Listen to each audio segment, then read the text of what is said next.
یہ بات ہے محمد۔ اقرا، پڑھو، اپنے رب کے نام سے پڑھو۔ یہ داستان ہے اس دور کی جب مکہ پر ایسے لوگوں کا کنٹرول تھا جو کعبہ کے سائے میں بیٹھ کر شراب پیتے تھے۔ لبیک اللہم لبیک۔ آپ کم سے کم کعبہ کے سامنے تو شراب نہ پیا کیجئے، لوگ پہلے ہی آپ سے ناراض ہیں۔ لوگوں کو ڈرنا چاہیے کہ کہیں ابو غفشان ان سے ناراض نہ ہو جائے۔ کیا لوگ بھول گئے ہیں کہ میں کعبہ کی چابیوں کا مالک ہوں؟ اگر میں کعبہ پر تالا جڑ دوں تو ان لوگوں کی کیا اوقات؟ خدا کو بھی دروازہ کھلوانے میرے پاس ہی آنا پڑے گا، سمجھیں؟ یہ داستان ہے دا ریٹرن آف قریش کی۔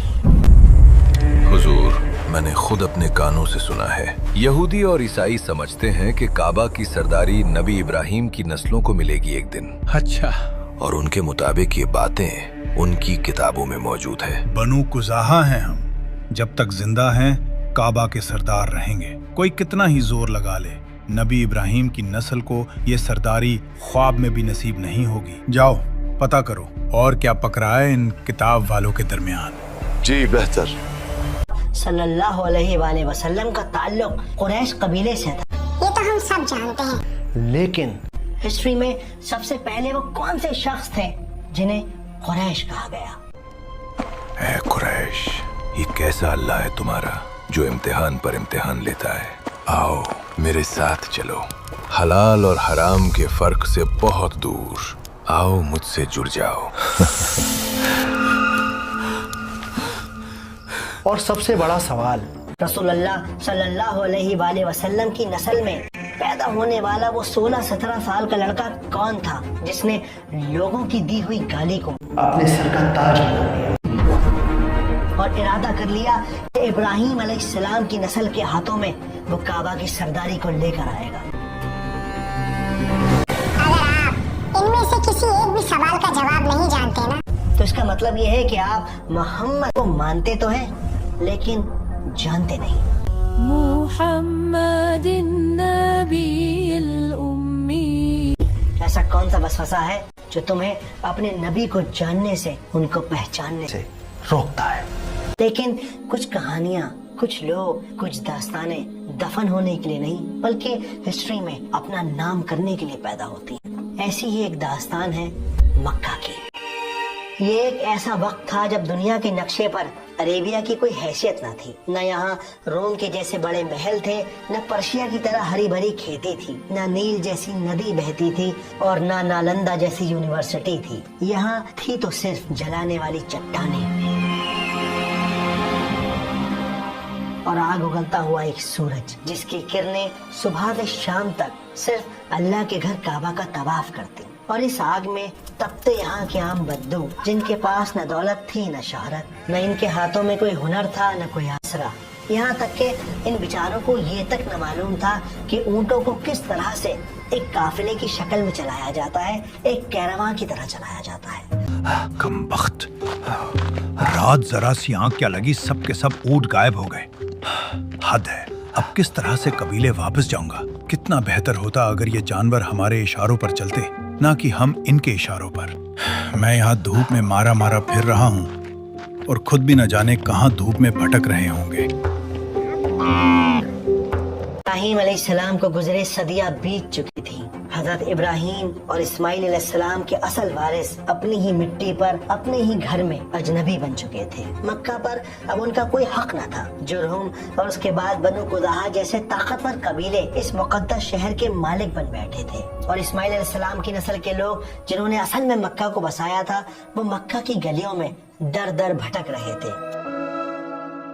مگر اللہ سبحانہ وتعالیٰ کو اپنے خلیل ابراہیم علیہ السلام کی وہ دعا پوری کرنی تھی جو آپ نے کعبہ کو بناتے وقت مانگی تھی۔ ہم ابراہیم علیہ السلام کی دعا ہیں، یا اللہ میری اولاد میں سے ایک امت پیدا کر جو میری طرح قربانی پیش کر۔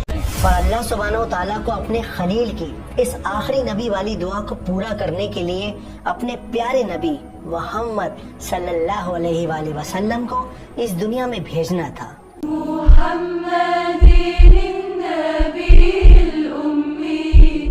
لیکن اس کے لیے ضرورت تھی ان ٹوٹے ہوئے بکھرے ہوئے لوگوں کو جمع کر کے ایک ایسی لاجواب عظیم قوم بنانے کی جس کی مثال ہسٹری میں سنہرے حرفوں سے لکھی جا سکے۔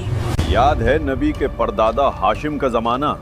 میں اس وقت بچہ تھا۔ ہاشم ٹھیک کہتا ہے، ہم پر کوئی ہاتھ نہیں ڈال سکتا، ہم ہیں قریش۔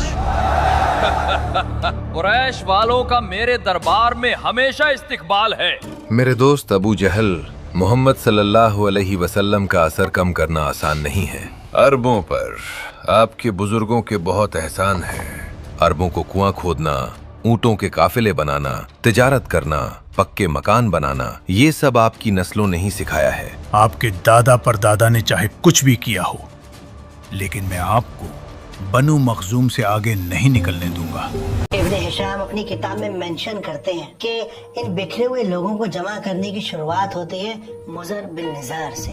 مضر صلی اللہ علیہ وآلہ وسلم کے 16ویں انسسٹر تھے۔ مضر عربیہ کے وہ پہلے شخص تھے جنہوں نے بکھرے ہوئے بھٹکے ہوئے اونٹوں کو ایک قافلے کی شکل میں چلنا سکھایا۔ مضر نے ایک ایسی دھن، ایک ایسی آواز، ایک ایسی پوئٹری بنائی کہ جس کو سن کر اونٹ کہیں بھی ہوتے اپنے مالک کے پاس دوڑے چلے آتے۔ عربی میں اس پوئٹری کو الہیدہ کہتے ہیں۔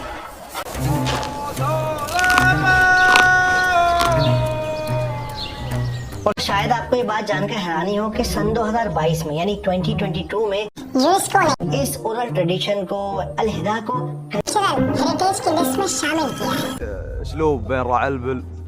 الہدا اونٹوں اور انہیں چرانے والے کے بیچ بات کرنے کا ایک طریقہ ہے۔ مجھے اسے اچھے سے یاد کرنا ہوگا۔ جب آپ یہ آواز لگاتے ہیں تو سارے اونٹ آپ کے پاس آ کر کھڑے ہو جاتے ہیں۔ جہاں تک میری سمجھ میں بات آئی ہے یا میرا اوپینین یہ ہے کہ اس آواز سے، اس پوئٹری سے ہوا یہ ہوگا کہ عربیہ کے اندر ایک بہت بڑا ریولوشن آ گیا ہوگا کہ ایک آدمی 10 اونٹوں کو ایک ساتھ ہینڈل کر لیتا، جس سے سامان لاد کر ٹریڈ کرنا، لمبے لمبے سفر کرنا آسان ہو گیا۔ حالانکہ سیرت النبی کی آلموسٹ ہر کتاب میں یہ بات مینشن ہے کہ مضر کے اس کام سے وہ سارے عربیہ کے اندر مشہور ہو گئے۔ وہ دیکھو اسد، وہ ہے مضر، اونٹوں کو سادنے والے۔ جاؤ ان کو یہ کھجور دے آؤ۔ جی بابا۔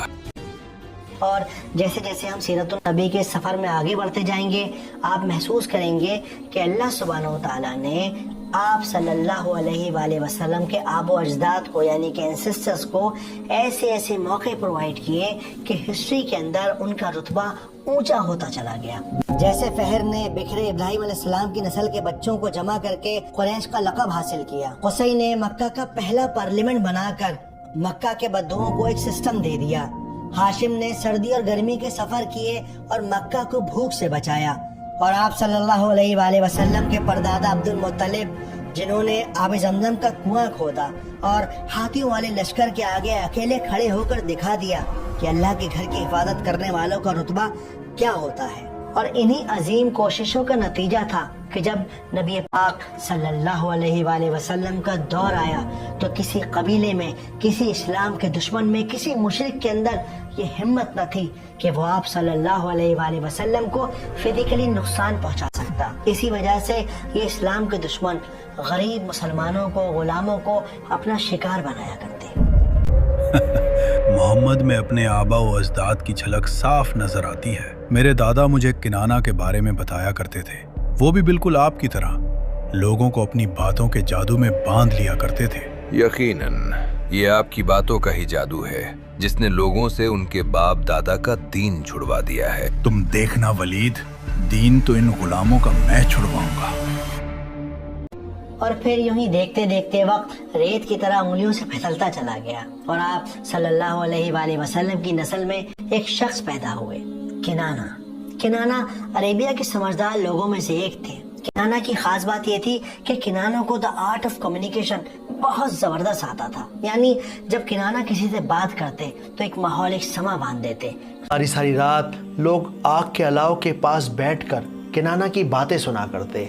یہاں تک کہ کنانا کا امپیکٹ اتنا زبردست تھا کہ جب لوگ مکہ میں حج کرنے کا ارادہ کیا کرتے تو ان کے اندر یہ خواہش پیدا ہوتی کہ وہ اس بہانے کنانا سے مل سکیں گے، ان سے بات کر سکیں گے، ان سے کچھ علم حاصل کر سکیں گے۔